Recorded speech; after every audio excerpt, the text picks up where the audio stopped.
Hello, AD. I'm Emma Darcy, and I play Rhaenyra Targaryen in HBO's House of the Dragon.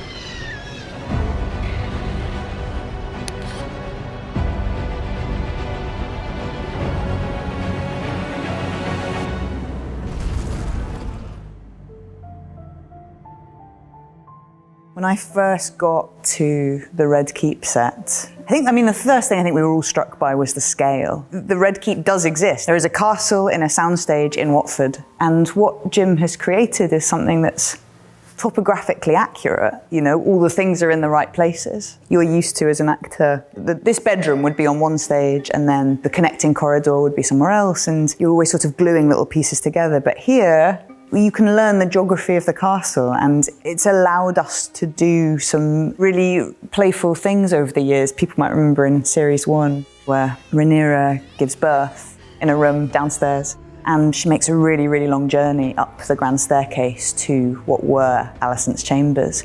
And we could do all of that for real. All of that happens in camera. Big, 10-minute long takes. And that was a gift that Jim gave to us the cast and us, the creative team. This is such an incredible space. In fact, all of the sets in the show are remarkable, and we are incredibly lucky to have Jim Clay's genius bringing this world to life. Hi, my name is Jim Clay, and I am production designer for House of the Dragon. Wow, how did it feel being given the job of designer on House of the Dragon? I think to begin with, it was enormously daunting, because I was very aware we were stepping into some very, very big shoes following the success of Game of Thrones. You know, at the same time, it was exhilarating. When I discussed it originally with Ryan Condal, our showrunner, the aim was to make the audience feel comfortable, that they were familiar with some of the places, that they felt a little bit as if they were in the same show, and then to gradually make it our own show. And I think the approach we took was to embrace and expand. And gradually we built our own world, and it became House of the Dragon. A lot of my job is to create domains which reflect the psychological climate of the narrative. And the narrative of this show often is quite dark. I hope the actors feel that when they step onto the set, they're entering an immersive world. They're surrounded 4 walls and full ceilings. So if I can give them a complete, composite, immersive world, my hope is that that helps their job. This is newly Rhaenyra's chambers. They were formerly her father's. This, I think, is a big psychic obstacle. Her father's bed is sort of, the phantasm of the season. Viserys died in it. This was his sick bay for a lot of the end of season 1. I think for Rhaenyra, from it looms a kind of, the shadow of his tenure, I think. I'm really fond, actually, of this desk. It's a hangover from when the space belonged to Viserys and then subsequently to Aegon, though we don't talk about that. This is a sort of domain of leadership that Rhaenyra is actually able to kind of inhabit. And I think there's a gendered element, because being in this setting as a woman and having a desk to work at, I think is quite significant. You know, it's a private object that speaks to one's intellect as opposed to, one's ornamental value, say. And so I think to have a desk of one's own is, quite a powerful thing. But if you spend time, as we do, obviously, on these sets, you just, look, even here, so these will be messages that have come via Raven. And these are not necessarily working props, we haven't had action in which this plays, but the thought that goes into all of the dressing is so sublime, very special. So obviously, the dimensions of these rooms are really large. They're supposed to have a kind of operatic scale. The sort of Byzantine influence in Viserys rooms particularly, the kind of high vaulted ceilings, the cross-shaped floor plan. And within that, the sort of scale of everything is scaled up so that you can get, people and equipment in the corners. If you're shooting scenes in here for day, it's obviously all daylight, and so you have this beautiful filtered light not only through the screens, but also through the like sheer fabrics that are hung in all of the windows. And when you're shooting for night, everything's obviously candlelit or firelit, and that's mostly practical. So most things in here will be on fire at some point. You're rarely shooting a scene in House of the Dragon without a roaring fire at your back. So the fireplace would have a roaring fire in it, sconces on all the walls, and I think it gives the show, I suppose, a very specific look. This is the model that Viserys spent a kind of lifetime working on. It's a model of the seat of Old Valyria. It's gone through a lot because it got completely smashed up by Aegon. I'll kill them! I'll kill them all! But the pieces, I think, are so beautiful. I mean, it's the same with everything in the show. I think this production really celebrates craftsmanship and things made by human hands, and so all of this has been sculpted. It's nice, I think, for Viserys, it was maybe a reminder that even great dynasties fall, and so it's sort of, you build something to humble you. I think it's interesting that Rhaenyra brings the object back. A reminder to him, I think, that even great dynasties fall. And I wonder if she's seeking the same lesson. We very much used Game of Thrones as the starting point and the reference for the throne room and for the throne, but in the style of embracing and expanding. We played with the proportions a little bit, and we extended the throne itself. The throne room is probably one of the most iconic buildings we inherited from Game of Thrones. We wanted to preserve the feeling and the familiarity of the throne room for the audience. But one of the briefs I had from Ryan was that he wanted to introduce statues into the throne room of previous kings. And those had to be arranged in a corridor, in a column, so that they were constantly looking down on the person who was occupying the throne at the time. So we went through various design processes, but we always ended up with this sort of forest of columns, and that was starting to interrupt the sort of shots we wanted to take. So I had this idea that we would combine the statues with the columns, and that's how we proceeded. And then because the statues were also part of the structural column, symbolically they were holding up the legend and the history of the Red Keep, and in particular the throne room.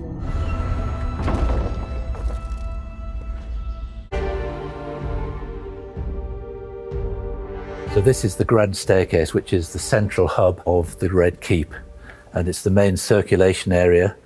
And to be honest, the biggest design element of these stairs was the depth of the stair and the height of the stair, so that people can walk up and down this safely and elegantly whilst talking.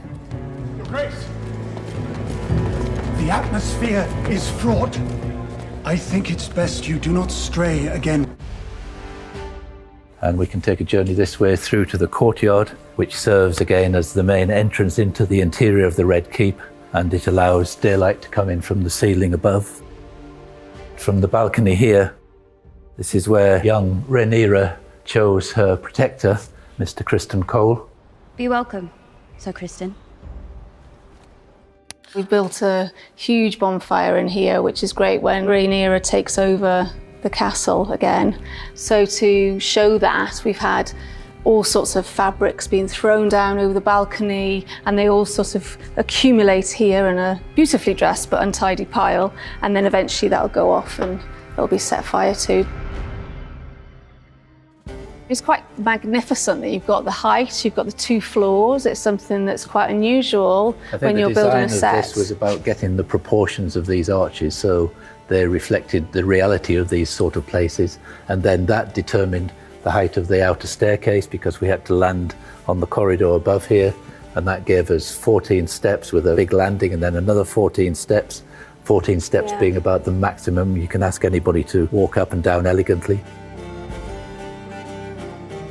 As we walk down the corridors, we've embellished these frameworks here with some really lovely tin tiles to give it a little bit of extra depth and texture, because originally in season 1 we had some erotic art, and because of the changes of Rain, and when Alicent was here, she was disgusted by all of that, and so we had to... She became more puritanical in the decor of the whole Red Keep, didn't it? So she stripped it of all of that, And so when we came back in for Rhaenyra, we decided that we would put something else within those frameworks to give it a bit more depth and tones within the stone walls. We're now entering a new set of chambers which began its life in season 1 actually as the young Rhaenyra's chambers. This is where young Rhaenyra escaped the Red Keep to take a night out on the town with her uncle Daemon. And then this is the panel which opened and led her to the secret staircase which took her out onto the exterior of the Red Keep. This is also the room where Alicent had her secret affair, isn't it, with Kristen Cole? And we introduced these almost as a confessional element to it because they had their nights together and then filled with remorse and regret. And so these served to give that atmosphere of confessional, and they're also fabulous things to shoot through, and also reflected in the window shutters where we get all this beautiful dappled light coming in which gives the warmth to the room. And we've only used really light linens on the windows because the fretwork is so beautiful that when it's lit, it really gives a warm, patterned texture to the floor, which is really lovely. Where is my gold? Your gold? And this is the council chamber of the Red Keep. And it's probably one of the most important areas of the Red Keep, and certainly the most filmed, I think. The influences were kind of Romanesque architecture, and in particular, I'd looked a lot at St. Bartholomew's Church in London and taken reference from these enormous columns and these huge arches as sort of powerful room that we're in with all the important decisions of state which are taken here. We've seen some quite amazing scenes in here. This is where King Viserys admonished his brother Daemon when he was misbehaving with the gold cloaks, and then poor old Master of the Coin, played by Bill Patterson, was murdered in this very seat here. This is the dominant window, so we look in that direction a lot of the time, and outside there is this amazing backcloth painted by a hugely talented man called Steve Mitchell, who painted this thing single-handedly, and it serves as a view across Blackwater Bay. Because we started in here and created the world of the dragons in season 1, I was allowed to be influenced by dragons at some point within the Red Keep. So I started with some of the lighting that I introduced with the dragons and within the sculpture of the torchères, and then went with the Valyrian colours of the steel, which worked really well within this environment. And then I moved on to the table and the chairs, and I was inspired obviously by the architecture and the beautiful curves which you can see as you look through the backs of the chairs and you can look through the base of the table. It's very much in keeping with that shape, and I think it really complements it, especially when you get some lovely shots that are really low and the lighting's beautiful through the windows. I really, really do like this table. I mean, it wasn't the one that we initially made at season 1. After watching the series, we then realised that it looked a little bit flat. So we decided that when we came back to do season 2, we'd put a lot more texture into it and get that depth in there so that when you actually shoot it, you can see that it almost looks like a stone top. And then we embellished it with the lovely Valyrian steel corners as well. So I think it looks a lot stronger, a lot sturdier, and a heavier piece of furniture that goes really well with the chairs. We had a lot of discussion, didn't we, about the shape of it? Yeah. So that the dominant end, the biggest end, was the king's, and then we could take shots from the king's point of view, and all the characters were narrowing in towards the end so we could see them clearly. And then I had this idea that I wanted to do some really grand chandeliers and have them lit with flame. So I wanted to do a lot of flame in this project because the candlelight is great, but also because there's so much fire, blood and fire, it's really good to have it within the lighting in the set. There are so many battles being planned throughout the story that we brought this in to plot the route of Kristen Cole. So this is Westeros, and this is the journey that they go through: the Stormlands, the Crowdlands, the Riverlands, and there's little magnetic discs that we can place on here when it's in action. This war will not be won with dragons alone, but with dragons flying behind armies of men.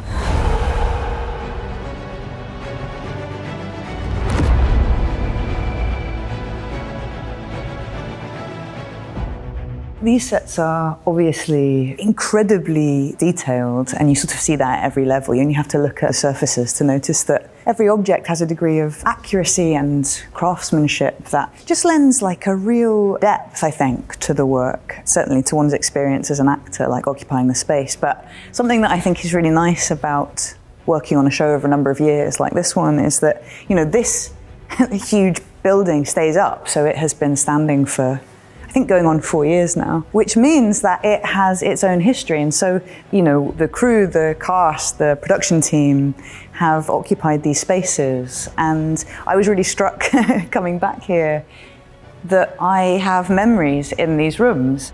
That brings so much texture and kind of emotional material to the work, I think. The air is thick with ghosts.